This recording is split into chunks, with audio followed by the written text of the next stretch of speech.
صدق ليه ما في منافس لشركة أمواج، شركة نيش خليجية؟ أنا أذكر جاني أكثر من مرة نفس السؤال، ولكن دامه متكرر وأعرف أنه جاء ببال أي شخص محب للعطور مثلي ومثلك، قلت خليني أرد عليه باختصار بناء على وجهة نظري الشخصية.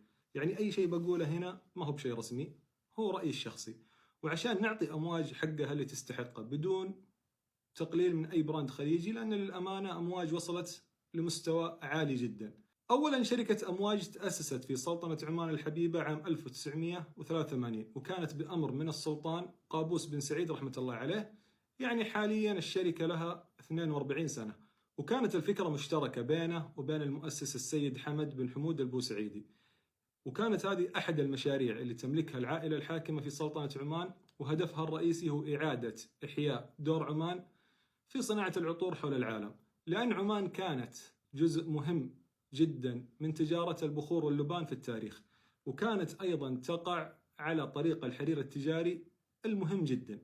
وأمواج ما كان الهدف منها ربحي ولا تسويقي في ذاك الوقت، ولو رجعنا للزمن لفترة الثمانينات التسعينات ما كان لأمواج أي حصة أو تواجد في سوق العطور العالمي، لأن منتجاتها كانت هدية ملكية لزوار السلطنة والسلطان.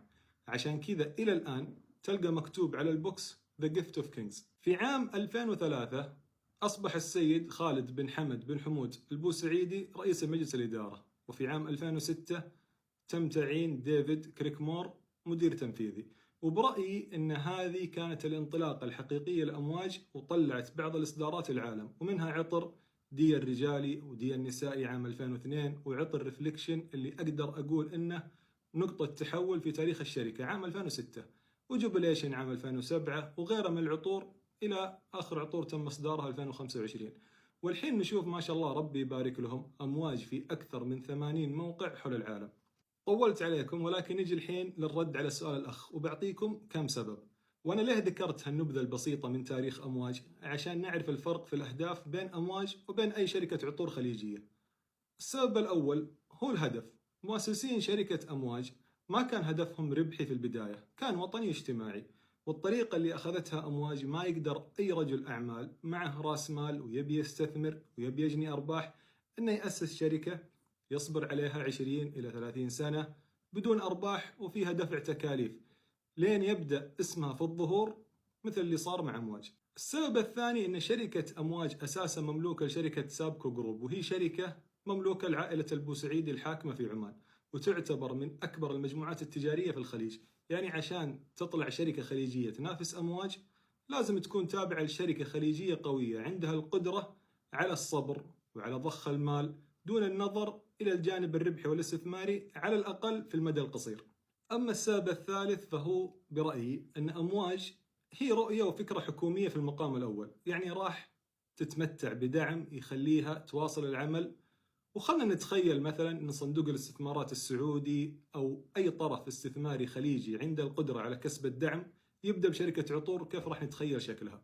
وفي أمثلة كثير على شركات تعتبر رائدة في مجالها حول العالم بس لأنها تابعة لكيان حكومي أو كيان استثماري قوي. مثلا عندك هنا في السعودية أرامكو، سابك، STC، عندك طيران القطرية في قطر، الاتحاد أو الإماراتية في الإمارات. يعني إن شاء الله أن تكون الفكرة وصلت. وأخيرا، نادرا تلقى مستثمر، حط نفسك مكان أي شخص منهم، داخل تستثمر بمبلغ معين في مجال العطور وعندك طريقين: طريق ربحي سريع وهو تشوف العالم وش سوت ونجحت فيه وش الناس اللي تحبه وتسوي مثله، أو طريق فيه مغامرة شوي وهو إنتاج شيء جديد مبتكر ممكن الناس تتقبله وممكن لا. ولا ننسى أن مجتمع المتعمقين في العطور ترى نسبة قليلة جدا من القوة الشرائية للعطور. يعني كل شخص منا، الناس اللي نحس أن أنفسنا إن إحنا متعمقين في العطور، لو نقول إن حولنا 100 شخص، لو بحثت في ال100 شخص اللي حولنا بتلقى الفاهم في العطور ما يتجاوزون أصابع اليد، والباقيين يبون ريحة حلوة، سعر مناسب وخلاص. أدري إني طولت عليكم وأعتذر، وإن شاء الله تكون فكرتي وصلت، وأتمنى من كل قلبي أن مثلا صندوق الاستثمارات السعودي أو أي جهة استثمارية عندها القدرة أنها تسوي اللي سوتها أمواج، لأن حنا أهل الطيب وأهل العطور، وبالتوفيق لأمواج والباقي البراندات الخليجية.